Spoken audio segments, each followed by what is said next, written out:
Halo semuanya, setelah ditunggu-tunggu, akhirnya Blibli.com ngumumin kalau mereka bakalan IPO di bulan November nanti dan mereka bakal pakai kode saham BLI.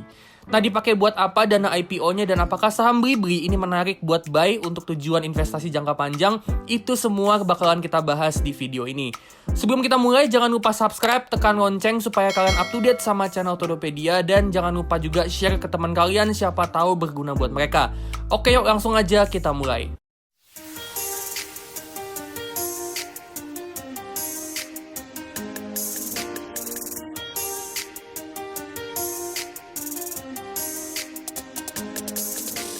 Oke, jadi Blibli ini pas IPO dia bakalan ngelepas 17,77 miliar lembar saham untuk dapat dana IPO itu sebesar 8,17 triliun rupiah. Harga IPO-nya bakalan ada di kisaran 410 sampai 460 per saham dan dengan IPO ini Blibli bakalan ngelepas 15% dari porsi kepemilikan sahamnya itu ke publik. Tanggal penawaran umumnya dari tanggal 1 sampai 3 November 2022, terus tanggal pencatatan di bursa itu tanggal 7 November 2022. Nah, sekarang kita masuk ke topik utama. Jadi kita bakalan bahas dana IPO-nya nih dipakai buat apa gitu ya. Jadi kalau nanti kita beli sahamnya Blibli pas IPO, uang kita itu bakalan dipakai buat apa sama Blibli. Nah, kita lihat di sini ya. Mereka udah kasih detailnya kalau dari dana IPO yang sebesar 8,17 triliun ini, 5,5 triliunnya itu dipakai buat bayar saldo fasilitas utang perbankan. Jadi mayoritas dana IPO-nya ini bakalan dipakai buat bayar utang. Terus sisanya sekitaran 2,6 triliun ini bakalan dipakai buat modal kerja. Jadi ini buat ngembangin bisnisnya si Blibli. Nah, terus kita lihat di sini, dana untuk modal kerja ini juga dipecah lagi jadi dua bagian. 57% itu buat modal kerja perseroan alias Blibli itu sendiri.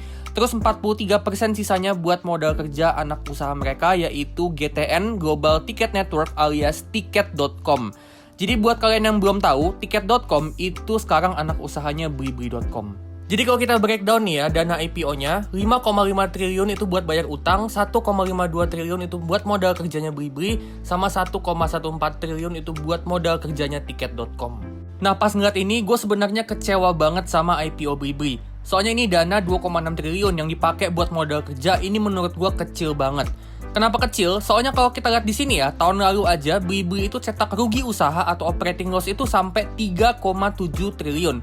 Jadi bayangin aja kalau Blibli itu tahun ini jumlah ruginya masih sama atau bahkan bisa lebih, ya sama aja hitungannya nggak dapat duit.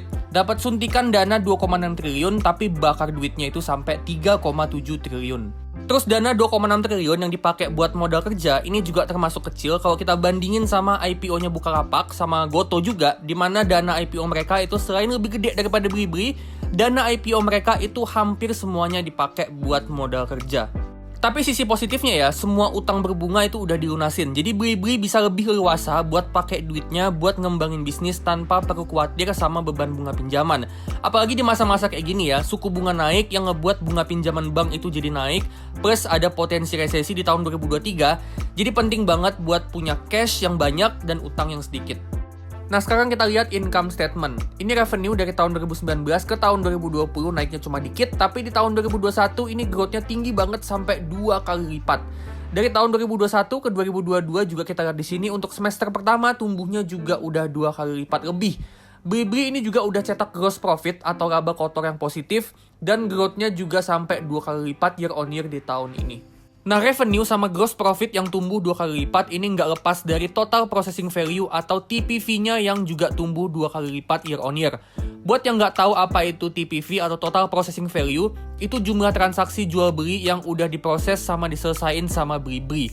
Nah, TPV ini makin gede, makin bagus karena itu artinya Blibli ini makin ramai pengunjung, makin banyak pembelinya, makin banyak penjualnya, dan itu artinya potensi revenue yang bisa didapat sama Blibli itu makin gede. Jadi TPV ini makin gede, makin bagus. Nah, TPV-nya itu tumbuh 2 kali lipat dan itu paling banyak datang dari segmen retail 3P. Terus retail 1P itu nyumbang kedua terbanyak, terus sisanya dari institusi sama toko fisik itu nyumbangnya cuma sedikit. Nah, tapi menariknya, walaupun toko fisik ini sumbangan TPV-nya kecil, kita lihat di sini ya, dia punya yang namanya take rate itu sebesar 19,8%, sedangkan segmen lain kayak retail 1P, 3P itu cuma 4-5%, terus institusi itu cuma 1%. Nah, apa sih maksudnya take rate? Nah, jadi take rate itu persentase berapa persen sih TPV atau total processing value yang bisa dikonversiin jadi gross profit atau laba kotor. Jadi kalau misal nih TPV-nya 1 triliun, terus dari 1 triliun itu bisa jadi profit 200 miliar, berarti take rate-nya itu 20%. Jadi take rate ini ukuran profitability untuk bisnis e-commerce. Makin gede take rate itu makin bagus karena artinya makin gede uang yang bisa dikonversiin untuk jadi profit. Nah, jadi meskipun sumbangan TPV dari segmen toko fisik ini kecil, tapi karena take rate-nya tinggi, bisa sampai 19%, sumbangan revenue sama gross profit-nya pun gede untuk Blibli. Dan itu kelihatannya di bagian GPBD atau gross profit before discount. Di sini segmen toko fisik itu nyumbang gross profit yang kedua paling gede setelah retail 3P. Nah, jadi yang nyumbang revenue sama gross profit yang paling gede itu segmen retail 3P, terus yang kedua itu toko fisik, yang ketiga itu retail 1P, dan yang paling kecil itu dari institusi. Nah, apa sih itu retail 1P sama 3P? Nah, jadi retail 3P itu artinya retail pihak ketiga. Nah, itu jadi pemilik bisnis yang jualan produknya di Blibli. Sedangkan retail 1P itu maksudnya pihak pertama. Jadi itu produk-produk yang dijual sama Blibli itu sendiri. Nah, meskipun revenue-nya bisa tumbuh 2 kali lipat, TPV-nya juga tumbuh 2 kali lipat, ini ruginya malah makin gede karena pengeluarannya juga makin gede. Jadi belum ada tanda-tanda kalau Blibli ini bakalan cetak profit dari segi laba bersih. Tapi sisi positifnya di sini, seenggaknya mereka udah berhasil cetak laba kotor. Nah, jadi Blibli ini masih cetak rugi yang gede, dan kedepannya gue expect mereka masih bakalan butuh suntikan dana. Bisa itu dari grup Jarum sebagai parent company, atau dari private placement, atau dari right issue. Nah, jadi buat kalian nih yang mau beli saham Blibli, kalian mesti pertimbangin ini. Kalau Blibli itu masih bakalan rugi dan masih bakalan dapat suntikan dana. Dan kalau Blibli dapat suntikan modal, dapat suntikan dana, artinya saham yang kalian pegang itu bakalan kena dilusi. Nah, sekarang kita lihat balance sheet-nya. Blibli punya aset 16 triliun dan itu paling banyak porsinya diinvestasi sebesar 5 triliun. Terus goodwill-nya di sini juga gede ya, 2,4 triliun. Ini agak kurang bagus karena itu artinya Blibli ini punya banyak aset yang belinya itu di harga kemahalan. Dan ini bisa aja nambah beban penyusutan. Terus mereka pegang cash-nya ini juga banyak ya, 1,9 triliun. Terus aset tetapnya juga termasuk gede. Terus kita lihat di bagian kanan, dia punya utang bank jangka pendek itu 5 triliun. Nah, ini harusnya utang yang nantinya bakalan mereka lunasin pakai dana IPO. Sisanya mungkin mereka mau lunasin utang yang lain. Nah, Blibli itu punya total liabilities 8,7 triliun. Kalau 5,5T itu dipakai buat lunasin utang, berarti bisa dibilang nih ya, setelah IPO, liabilitiesnya Blibli itu kurang lebih masih ada sisa 3,2 triliun. Nah, sekarang kita coba buat hitung-hitungan kasar ya. Di sini Blibli punya uang cash itu 1,9 triliun. Terus dana IPO yang dipakai buat modal kerjanya Blibli itu 1,5 triliun. Nah, berarti setelah terima dana IPO, Blibli itu bakalan punya uang cash sekitaran 3,4 triliun. Nah, cash 3,4 triliun itu bisa dipakai buat investasi di bisnisnya. Mulai dari hire pegawai, investasi di teknologi baru, terus juga bisa ngembangin ekosistem digitalnya mereka. Meskipun sekali lagi gue mesti bilang ya, kalau dana IPO yang dipakai buat modal kerja ini termasuk kecil. Bicara soal ekosistem digital, Blibli ini kedepannya mau ngebangun namanya ekosistem omni-channel. Jadi mereka mau perbesar nggak cuma ekosistem digitalnya aja, tapi juga ekosistem dari segi toko fisik. Dan langkah awal mereka ngebangun omni-channel ini dengan mereka itu akuisisi Tiket.com sama Ranch Market. Nah, dengan Tiket.com, mereka mau ngebuat ekosistem Blibli ini makin luas dengan nggak cuma ada mall atau toko online, tapi di dalamnya itu juga bisa beli tiket buat jalan-jalan, buat transportasi, liburan, atau tiket masuk ke event-event. Nah, ini bisa ngebuat pengguna Blibli sama pengguna Tiket.com ini dapat lebih banyak value ketika mereka ada di dalam ekosistemnya Blibli sama Tiket.com, dan itu bisa aja ngebuat mereka itu mau bertahan lebih lama buat ada di dalam ekosistemnya Blibli Tiket.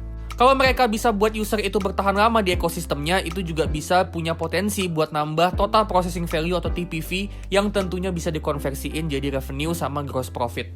Nah, mirip-mirip sama Ranch Market. Dengan Blibli ini akuisisi Ranch Market, artinya Blibli sekarang punya perpanjangan tangan untuk toko fisik, dan Ranch Market sekarang juga bisa ekspansi toko dengan jualan barang mereka secara online lewat Blibli. Jadi sama-sama nguntungin ya antara Blibli sama Ranch Market. Ditambah lagi Ranch Market ini udah cetak laba bersih. Jadi ini juga salah satu cara Blibli untuk bisa cetak profit. Dengan mereka bantu numbuhin bisnisnya Ranch Market, profitnya Ranch Market itu bisa tumbuh dan itu juga bakalan jadi profitnya Blibli. Jadi harapannya ke depannya nih omni-channel lewat Tiket.com sama Ranch Market ini bisa jadi mesin growth buat Blibli, nggak cuma dari revenue tapi dari profit juga. Nah, jadi saham Blibli ini buy or buy? Kalau menurut gua buy. Blibli emang punya prospek yang bagus dengan ekosistem omnichannel, tapi gue nggak suka dengan dana IPO-nya yang mayoritas dipakai buat bayar utang, sedangkan yang dipakai buat modal kerja itu cuma sedikit. Soalnya gini, Blibli ini sebagai company yang masih cetak rugi, dia butuh suntikan modal yang gede untuk ngembangin bisnisnya dan tetap bertahan. Terutama ngadepin kondisi makroekonomi ke depannya, dimana dengan suku bunga yang dinaikin, ekonomi mungkin bakalan slowing down dan itu juga bisa ngebuat growth-nya Blibli jadi ikutan melambat.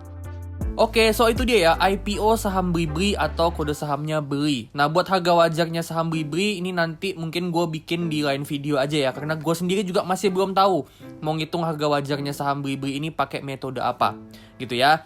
Nah, gimana nih menurut kalian soal saham Blibli? Kalau kalian punya pandangan lain, boleh banget share di kolom komen, siapa tahu bisa jadi insight buat gue sama viewers lain. Kalau kalian suka videonya, jangan lupa like dan share video ini ke teman kalian, siapa tahu juga berguna buat mereka. Jangan lupa juga subscribe ke channel ini dan tekan lonceng supaya kalian up to date sama channel Todopedia. Disclaimer ya, ini bukan perintah jual beli, tapi cuma analisa aja. Keputusan beli IPO saham Blibli itu 100% ada di tangan masing-masing. Oke, gue pamit dulu dan sampai ketemu di video selanjutnya.